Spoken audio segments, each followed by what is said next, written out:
दूसरी माँ स्वीकार नहीं। घर के अंदर पांव रखते ही सुचि को अजीब सी अचकचाहट हुई। पूरा घर सुनसान पड़ा था। पापा को आज भी देर हो गई थी।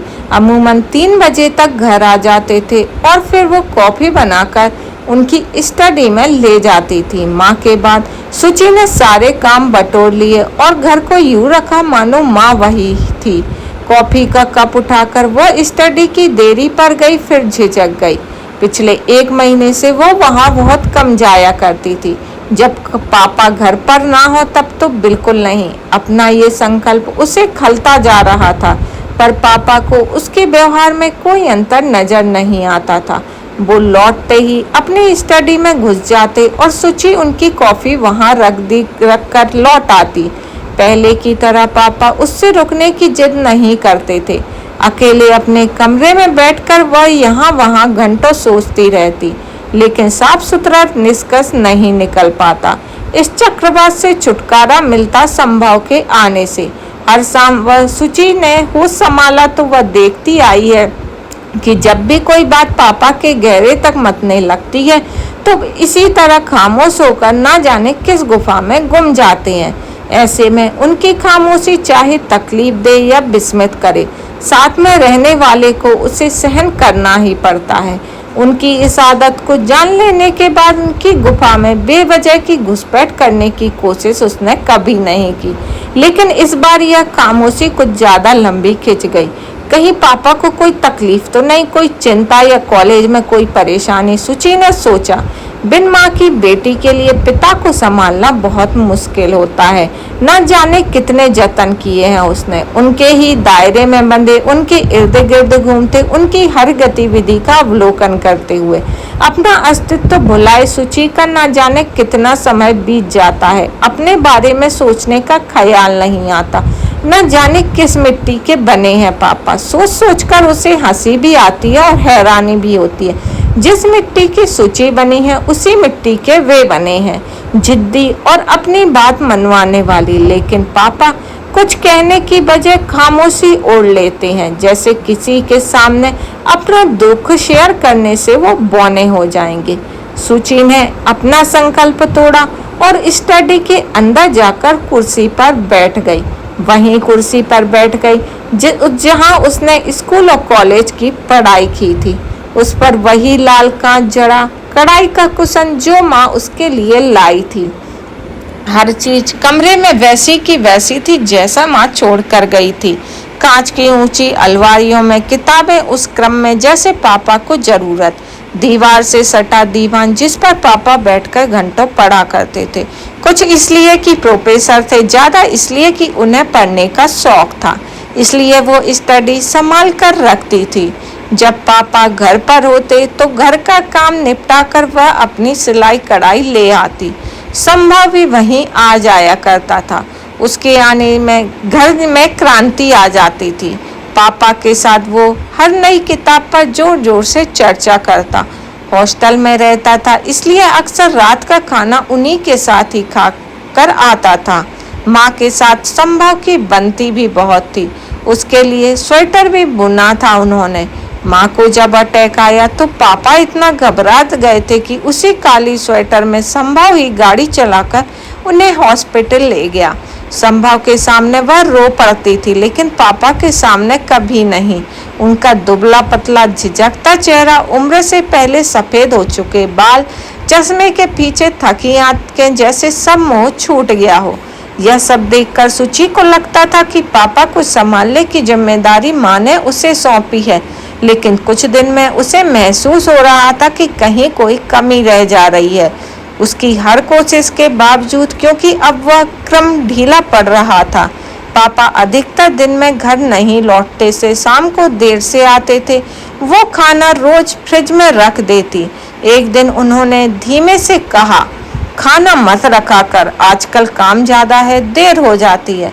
फिर थोड़ा रुक कर बोले, दरअसल एक रिसर्च साइंटिस्ट है, सीमा कृष्णा, वेस्टर्न ड्रामा पर बहुत काम किया है उसने। संस्कृत ड्रामा पढ़ना चाहती है, इसलिए क्लास के बाद उसे पढ़ाने चला जाता हूँ। पर पापा खाना तो खाना ही पड़ेगा, आप कहें तो मैं पैक कर दिया करूँ। नहीं तू चिंता ना कर, सीमा का घर कॉलेज के ही पास है। आजकल जिद करके वहीं खिला देती है। फिर भी वो आदतन रोज पापा का खाना बनाकर हॉटकेस में बंद करके टेबल पर रखती और शाम होते ही खाना फ्रिज में रख देती। फिर उसे याद आया कि पापा की टेबल पर रखा वो काला कीमती जिद वाला प्रेम कविताओं का संग्रह। पहले कभी किसी ने पापा को ऐसा कुछ नहीं दिया, माँ दिया करती थी, वो भी माँ के जन्मदिन पर या शादी की सालगिरह पर। नीचे लिखने वाली का नाम था सीमा। आज उसी सीमा को पापा घर ला रहे हैं। सीमा के बारे में बताते हुए पापा बोले, बहुत दिनों से सीमा तुमसे मिलना चाह रही थी। मैंने सोचा शाम को चाय पर उसे घर के लिए कह दूं। ठीक है ना? घंटी बजी। पूरा आत्मविश्वास बटोर कर सुचि ने दरवाजा खोला। सीमा, यह सुचि है। पापा का अपने प्रति औपचारिक परिचय देते हुए उसे अटपटा लगा, जैसे वो अजनबी हो। तुम्हारे बारे में अरविंद से बहुत सुना है, बहुत मन था तुमसे मिलने का। सीमा के मुंह से पापा के लिए अरविंद शब्द का संबोधन उसे अजीब सा लगा। सीमा का चेहरा दुबला, लंबा, पतला सा दिखा। एक पीली सी झाई चेहरे के चारों तरफ फैली थी। इसके नीचे थकी त्वचा जैसे हर तरह से समझौता करने को तैयार थी। बॉय कटवाल, ब्रिटिश कॉम्प्लेक्शन, एक अजीब सा संतोष हुआ। वो सुंदर नहीं थी माँ की तरह। अरविंद कह रहे थे तुम पीएचडी करने यूके जाना चाहती हो। फिर वही क्लोजनेस दिखी पापा के प्रति। क्या कहा मैंने? कमरे के अंदर आते ही हल्की आवाज में पापा ने पूछा। माँ के जाने के बाद शायद पहली बार इतने सहज शब्द निकले थे पापा के मुंह से, मानो माँ वापस आ गई हो। होंठों पर मुस्कान थी, जैसे लंबी थकान की कैंचुकी छोड़ गए, जाग गए हों। उनकी निगाह पास बैठी सीमा पर पड़ गई। ओह अरविंद, हमारी बातें छिपकर सुनी जा रही हैं। आपको जाना है तो हमारे सामने बैठकर सुनिए, सीमा ने जैसे अधिकार जताते हुए पापा से कहा। और पापा उस औरत के पास जाकर बैठ गए। अपनी चिढ़ की एक छोटी सी मुस्कान लेके पीछे बड़ी मुश्किल से दबाकर सुचि वहां से उठ गई। मैं चाय बनाकर लाती हूँ। ड्राइंग रूम में उन दोनों के बीच संवाद चौके में भी खुशी को सुनाई देता रहा। इस तरह आसानी से उसने पापा को माँ के साथ ही बात करते सुना था। शायद इतना ज्यादा माँ के साथ भी नहीं। माँ की बात करती रहती, पापा हूँ करते रहते थे। अगर माँ होती तो ये सब उन्हें अच्छा नहीं लगता। क्या पापा को ये सब समझ नहीं आ रहा है? पापा को ये सब जतलाना जरूरी था, इसलिए सुचि ने इन सब बातों में हिस्सा ना लेने का फैसला किया। बस ये सीमा चुपचाप चाय पिए और घर चली जाए। ये विचित्र मात्र एक इत्तेफाक ही रहनी चाहिए। वह खुद से बातें करने लगी। तभी 2 बार घंटी बजी। दरवाजा खोलने से पहले वो जानती थी कि संभव ही होगा। हमेशा की तरह अपनी धुन में सवार। क्या बनाया है भैया? माल की खुशबू आ रही है। फिर बैठक में घुसते ही उसने पापा को और सीमा को नमस्कार किया। सीमा को देखते हुए उसी बेझिझक से वह सामने बैठ गया। नमस्कार, मैं संभव हूँ, कहते वो मुस्कुराते हुए बोली। मैं सीमा हूँ। वाह, कितना प्यारा नाम है। अगर मेरी लड़की होगी तो उसका नाम भी मैं सीमा ही रखूंगी। क्यों सुचि? सुचि के चेहरे पर थकावट उभर आई। एक आशंका सी उठी थी उसके मन में। कहीं पापा की चुप्पी का कारण ये सीमा ही तो नहीं? हो सकता है वो गलत भी हो, पर उसका मन कहता है कि सीमा से उनकी दोस्ती इस मौन का कारण हो सकती है। घर में अचानक एक चुप्पी सी छा गई, जैसे घर चाहने वाले सभी घर छोड़कर चले गए हों।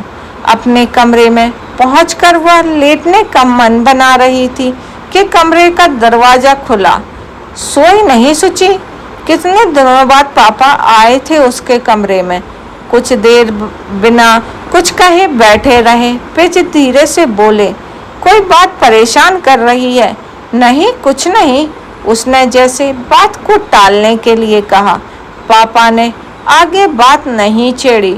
शायद उन्होंने ये सब टेबल पर रखी तस्वीर हाथ में लिए हुए देख लिया था। बहुत अकेली हो जाती है ना तू? नहीं पापा, काम तो है इतना।